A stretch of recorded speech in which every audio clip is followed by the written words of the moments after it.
Muito se fala sobre a glória de Roma, sobre seus imperadores, seus exércitos, suas obras arquitetônicas e seu domínio sobre o mundo conhecido. Mas existe um lado do império que os livros escolares não contam.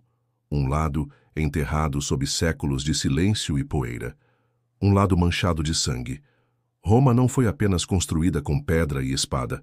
Foi construída com rituais, com oferendas, com pactos selados em câmaras escuras. Rituais de sangue que ocorriam nas sombras enquanto o Senado discutia leis. Sacrifícios humanos realizados não pelos bárbaros, mas pelos próprios romanos, em nome dos deuses, do império, do destino. Antes de se tornar um império, Roma era uma cidade cercada por mitos. Os primeiros romanos acreditavam que sua fundação havia sido guiada pela vontade divina. E para agradar esses deuses, eles ofereceram o que tinham de mais precioso: sangue. Os rituais de sangue romanos remontam à fundação da cidade.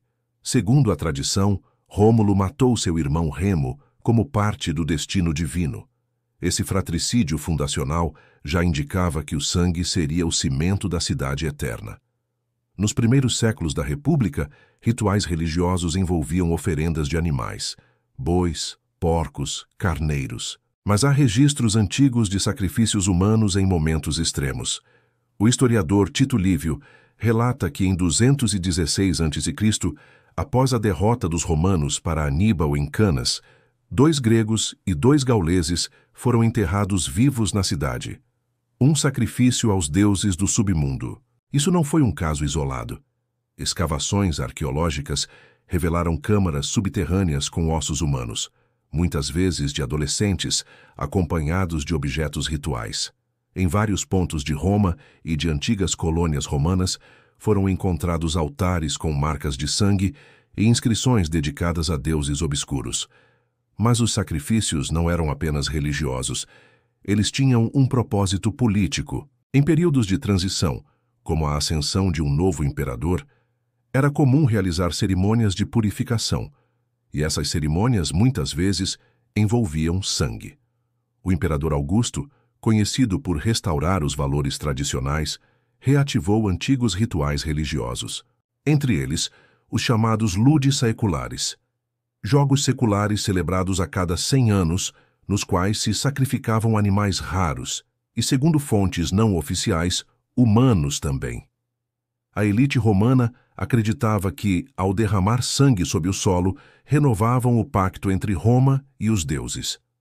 Alguns rituais eram secretos, conduzidos por colégios sacerdotais como os arúspices, que liam os órgãos dos sacrificados para prever o futuro. Outros eram públicos, como os gladiadores.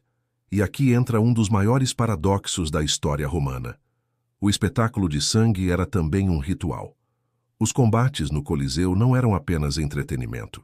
Eram cerimônias religiosas. Havia toda uma liturgia. Os gladiadores faziam oferendas antes da luta. O sangue derramado nas arenas era recolhido por sacerdotes para rituais mágicos. E mais, muitos acreditavam que assistir à morte de outro ser humano aproximava o público dos deuses. Era uma forma de purificação, de catarse. Mas o lado mais sombrio de Roma estava reservado aos cultos estrangeiros. Com o crescimento do império, crenças de todo o mundo conhecido chegaram à capital. E com elas, rituais ainda mais macabros. O culto de Mitra, trazido da Pérsia, envolvia o chamado taurobolium, o sacrifício de um touro em uma cripta subterrânea. O iniciado ficava abaixo do animal, recebendo seu sangue como forma de renascimento espiritual. Alguns relatos indicam que, em cerimônias mais secretas, usavam também prisioneiros. O culto de Cibele, de origem oriental, envolvia autoflagelação, castração ritual e sacrifícios de animais. Mas o mais temido de todos era o culto a Saturno. Em tempos de crise, como fomes ou pestes, havia rumores de que sacrifícios infantis ocorriam em honra ao deus. Esses relatos são controversos, mas há evidências arqueológicas que sugerem práticas semelhantes em regiões sob influência cartaginesa, como em Sardenha. Roma absorveu muitos desses ritos, adaptando-os à sua própria religiosidade. Havia ainda os mistérios de Eleusis, o culto a Ísis e os ritos de Dionísio, todos com elementos de sangue, êxtase e transgressão. À medida que Roma se expandia, sua sede por poder espiritual crescia. E quanto mais o império ameaçava ruir, mais os rituais se tornavam desesperados. Durante o reinado de imperadores como Nero, Domiciano e Heliogábalo, as cerimônias atingiram níveis extremos.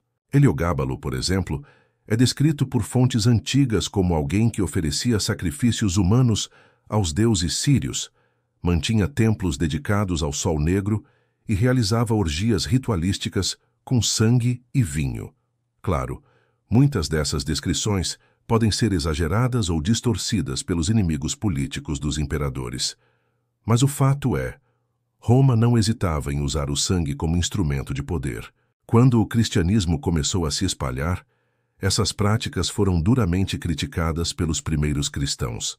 Mas, ironicamente, o próprio cristianismo acabou absorvendo a linguagem do sacrifício.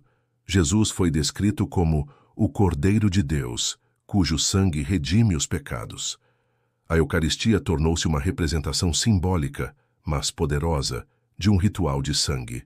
Quando o cristianismo tornou-se religião oficial do Império, muitos dos rituais antigos foram proibidos, mas alguns foram apenas disfarçados. Festas pagãs foram transformadas em festas cristãs. Lugares sagrados do paganismo foram convertidos em igrejas. E os segredos continuaram.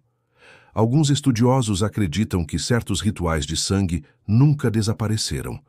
Apenas foram ocultados, realizados em sociedades secretas, ordens ocultas ou círculos esotéricos ligados à elite. Há quem diga que por trás de certas decisões políticas, certas ascensões inesperadas, há pactos antigos sendo renovados. Pactos que exigem sangue. O que sabemos com certeza é que o sangue sempre teve um papel central nas religiões antigas. Era visto como portador da vida, como ponte entre o mundo físico e o espiritual, como oferenda que selava acordos com o invisível. Roma sabia disso e usou isso, por séculos, em silêncio, em câmaras escuras, em altares esquecidos. Hoje, caminhando pelas ruínas da cidade eterna, vemos apenas pedras, mas sob essas pedras há ecos, há marcas, há memórias de um tempo em que o império falava com os deuses através do sangue, e talvez, apenas talvez, ainda fale.